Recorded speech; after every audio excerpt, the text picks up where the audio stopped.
Olá, queridos irmãos, queridas irmãs em Cristo Jesus, que a paz possa estar no meio de nós. Hoje nós vamos refletir, de acordo com o Evangelho segundo o Espiritismo, no capítulo 8, Bem-aventurados os puros de coração, itens de 8 a 10, mas que também nós vamos encontrar em Mateus 15, capítulo 15, versículos de 1 a 20, e também em Lucas 11, capítulo 11, versículos 37 e 40. Vamos, neste momento, buscar fazer a nossa introspecção, mentalizarmos Jesus entre nós, nos abençoando, nos incentivando à reflexão do seu Evangelho, para que cada dia mais possamos nos tornar criaturas melhores.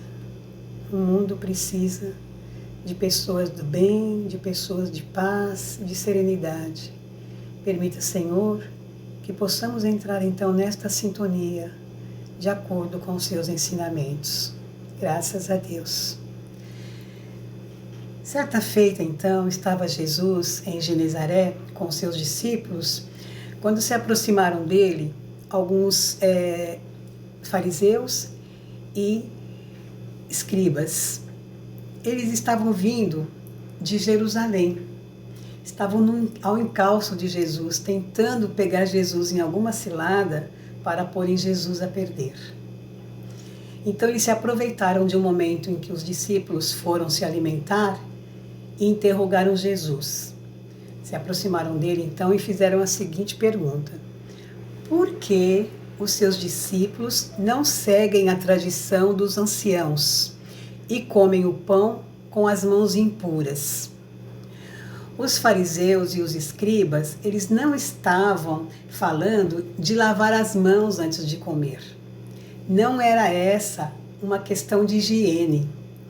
Eles estavam se referindo a uma tradição, um ritual de purificação, onde se deveria ser observado não somente o lavar as mãos, mas também quais recipientes poderiam ser usados para derrubar a água, que tipo de água era apropriado para lavar as mãos, quem poderia derramar a água e que partes das mãos deveriam ser lavadas.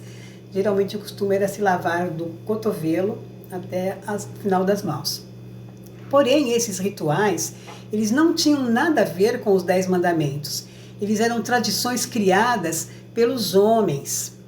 E Jesus, então, sabendo disso, respondeu a eles com outra pergunta.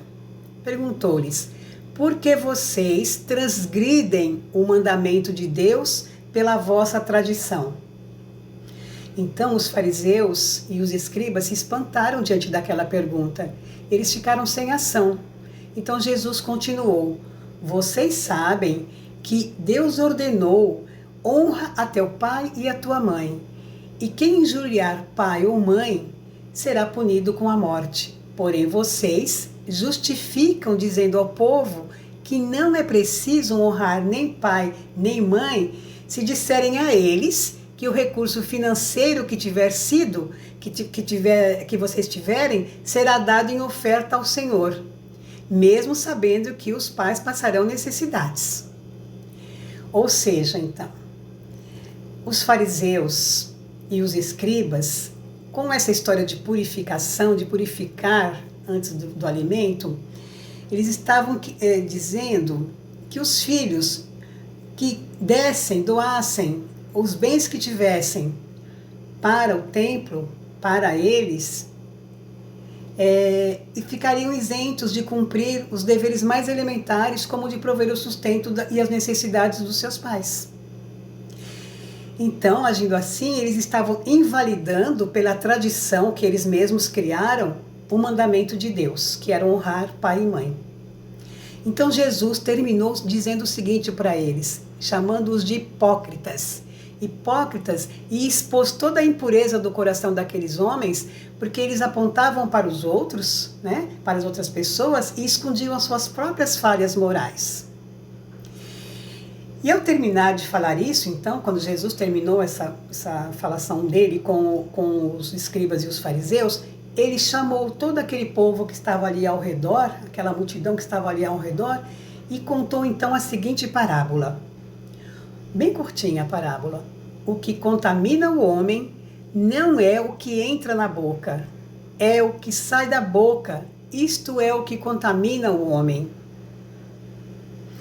Então, preocupados com aquela fala de Jesus, né, ao povo, os seus discípulos ficaram apavorados, cercaram Jesus e disseram para eles assim: olha, o Senhor está sabendo que os fariseus, né, e os escribas, eles estão ouvindo essas palavras que o Senhor está dizendo e eles se escandalizaram. O Senhor está sabendo disso, não é? Então Jesus respondeu para eles também em forma de parábola. Toda a planta que meu Pai Celestial não plantou será arrancada. Deixai-os, são cegos que conduzem cegos. Se um cego guiar outro cego, ambos cairão no fosso. Olha que resposta excelente de Jesus. Acha que Jesus ia parar para se importar que os fariseus estavam ouvindo aquilo que ele estava dizendo ao povo? De forma alguma, porque Jesus estava ensinando, não é? Então, não se preocupem com aqueles que ficam falando das suas atitudes cristãs. São cegos conduzindo outros cegos, aqueles que aderirem ao que eles estão dizendo, não é? Então aí os apóstolos, os discípulos se calaram, né, diante do que Jesus falou. E Pedro então falou para Jesus assim: Jesus, Senhor, nos explique aquela parábola que o Senhor contou para a multidão. Eles foram falar aquilo para Jesus, que os fariseus e os escribas ficariam muito irados com tudo aquilo que Jesus estava dizendo, mas eles mesmos também não tinham entendido o ensinamento de Jesus. Então Pedro pediu para que Jesus explicasse aquela parábola que ele havia contado para a multidão, porque eles mesmos não tinham entendido. Então Jesus disse o seguinte: vocês ainda não compreenderam que tudo o que entra na boca vai para o ventre e é expelido na latrina? Mas o que sai da boca procede do coração, e isso contamina o homem, porque do coração procedem os maus pensamentos, as mortes, os adultérios, os homicídios, as fornicações, os roubos, os furtos, os falsos testemunhos e também as blasfêmias. São essas coisas, disse Jesus, que contaminam o homem. Mas comer sem lavar as mãos, isso não contamina o homem. Vamos entender que Jesus disse isso há 2000 anos atrás, mas que as palavras de Jesus são palavras de vida eterna, como disse o apóstolo Pedro, e portanto valem por toda a eternidade, não é? E se hoje Jesus chegasse e dissesse que comer sem lavar as mãos não contamina, mas o que contamina o homem, muitas pessoas também cairiam, né, em cima de Jesus, porque como nós estamos vivendo num período agora onde é necessário lavarmos as mãos quase que a todos os momentos, não é? Estamos sendo orientados pela ciência sobre isso. Mas naquela época de Jesus também havia grandes contaminações, devido a muitas coisas de higiene não existirem naquele período, não é? A própria circuncisão era uma questão de higiene. Então, nós temos que entender que as palavras de Jesus, muitas das vezes, são metafóricas, são simbólicas. É óbvio que Jesus não era contra a higienização das mãos ao comer. Ele estava sim falando de uma tradição criada pelos homens que punha acima do honrar pai e mãe uma questão de purificação, de ritualização do lavar as mãos. Era todo um ritual longo para se lavar as mãos, para se alimentar, para tocar em alguma coisa. Então não se trata de que Jesus era contra a higiene. Vamos entender bem isso, deixar isso bem claro, para não utilizarmos esta parábola de Jesus como uma desculpa para nós, hoje, atualmente, com a necessidade que temos de estar lavando as mãos a todos os momentos, não é? Então, depois deste fato, narra o evangelista Lucas, lá no capítulo 11, versículos de 37 a 40, que veio um fariseu e pediu a Jesus que fosse jantar em sua companhia. Jesus, então, aceitou o convite. E já estava lá na casa do fariseu, quando ele se assentou para fazer a refeição, o fariseu logo começou a dizer: por que ele não lavou as mãos antes de jantar? Então Jesus, ouvindo aquilo, disse: vocês, fariseus, põem grande cuidado em limpar o exterior do copo e do prato. Entretanto, o interior dos vossos corações estão cheios de rapinas e de iniquidades. Insensatos que sois, aquele que fez o exterior não é o mesmo também que fez o interior? Perguntou Jesus. Então esse ensinamento de Jesus, né, como eu disse, que vale para os dias atuais também, porque muitos de nós ainda vivemos apegados a tradições, a ritos, a atos que levem à prosperidade financeira, material e não à prosperidade espiritual. Vivemos querendo barganhar com Deus, fazendo rituais, fazendo determinadas coisas que fogem da prosperidade espiritual, que na verdade descolam o Evangelho de Jesus da vida cotidiana. Nós não podemos descolar o que está no Evangelho do cotidiano. Então, esse descolamento que nós fazemos do Evangelho do nosso cotidiano é que nos põe a perder. Então, e tal qual aqueles fariseus, né, e aqueles escribas que preferem garantir a salvação através de práticas exteriores do que viver de acordo com a moral ensinada por Jesus, muitos de nós também optamos por isso. E Emmanuel, o mentor espiritual de Chico Xavier, na introdução do livro Caminho, Verdade e Vida, ensina o seguinte: o Cristo não estabelece linhas divisórias entre o templo e a oficina. Toda a terra é seu altar de oração e seu campo de trabalho ao mesmo tempo. E por louvá-lo nas igrejas e menoscabá-lo, ou seja, desprezá-lo nas ruas, é que temos naufragado 1000 vezes por nossa própria culpa. Todos os lugares, portanto, podem ser consagrados ao serviço divino. Emmanuel, com este alerta, ele está nos ensinando a sermos coerentes, agindo na vida prática, na nossa vida cotidiana, de acordo com a fé que nós afirmamos professar. Não adianta nós irmos a um templo religioso e somente ali naquele templo religioso nós agirmos como cristãos. Saindo daquele templo religioso, nós agimos de outra forma, como se houvesse um descolamento dos ensinamentos de Jesus da nossa vida cotidiana. E, na verdade, nós precisamos, para termos uma vida melhor, para podermos evoluir, vivenciar de acordo com os ensinamentos dele, não é?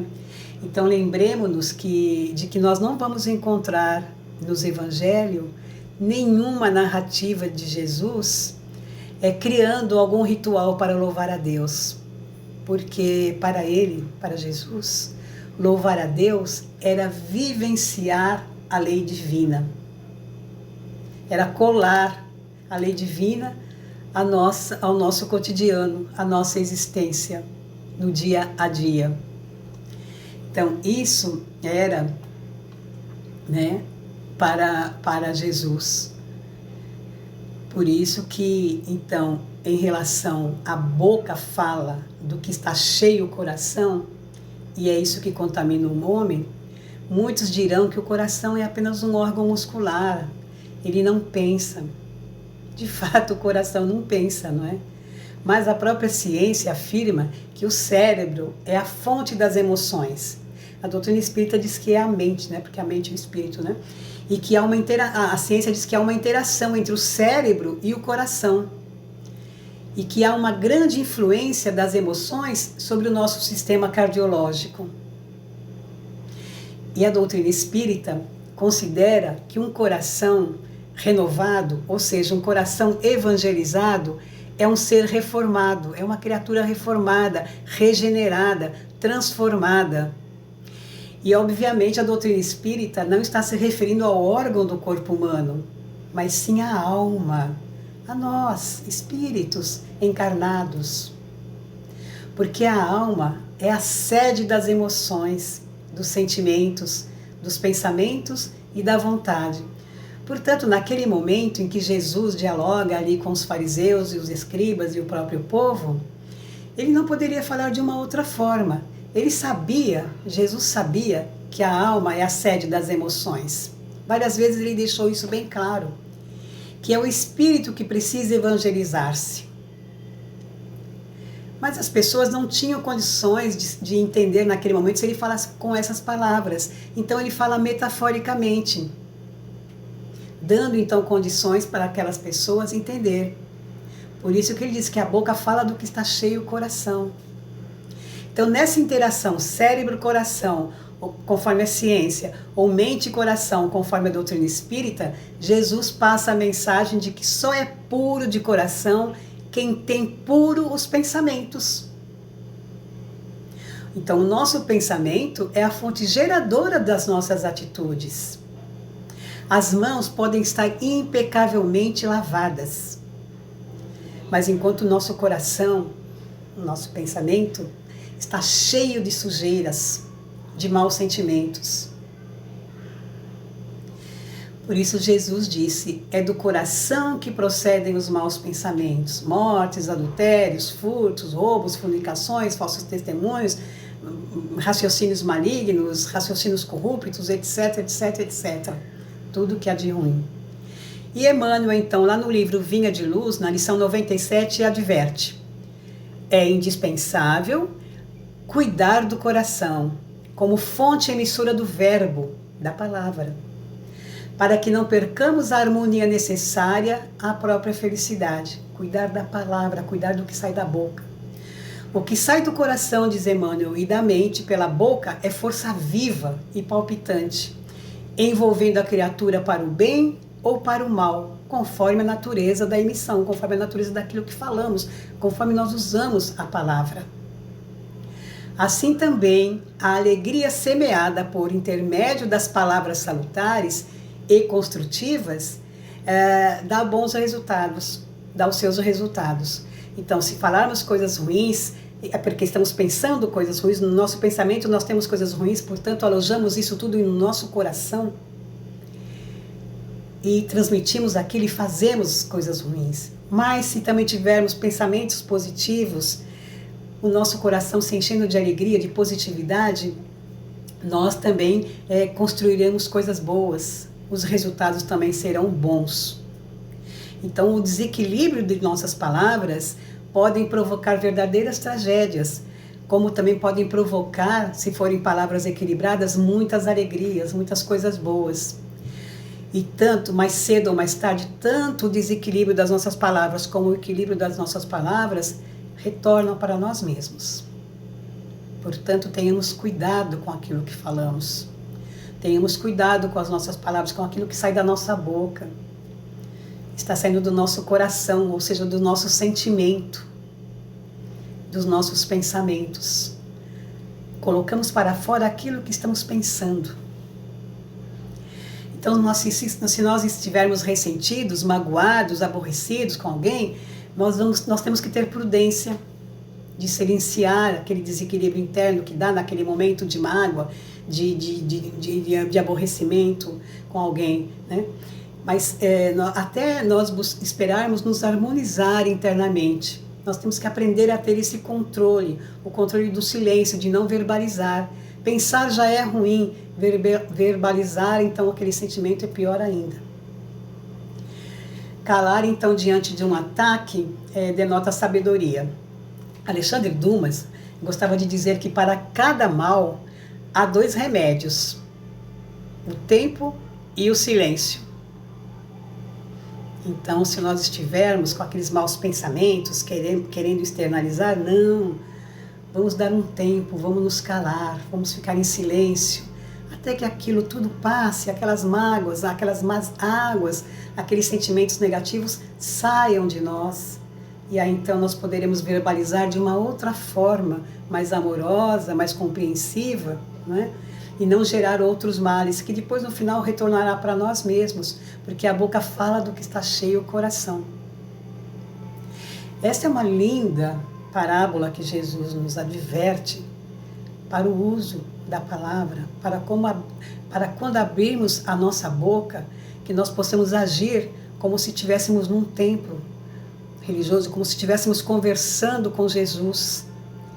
Entremos no templo de nós mesmos, calemos, daremos um tempo para nos harmonizarmos, pensarmos se de fato aquilo que aconteceu é tudo da forma como nós estamos pensando.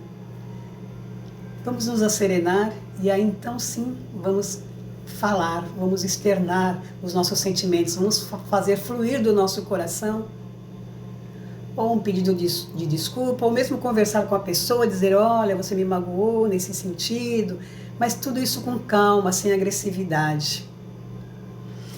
E para encerrar, então, eu vou contar uma pequena historinha aqui do Esopo, chamado Esopo e a Língua. Esopo, ele era um escravo de uma rara inteligência, era inteligentíssimo, e ele servia a um conhecido chefe militar na antiga Grécia. Certo dia, então, quando o seu chefe conversava ali com outros companheiros sobre os males e as virtudes do mundo, não é? Esopo foi chamado a dar a sua opinião sobre o assunto. Então Esopo respondeu com muita segurança: tenho a mais absoluta certeza de que a maior virtude da terra se vende no mercado. Então as pessoas ficaram, né? Como assim? A maior virtude da terra se vende no mercado?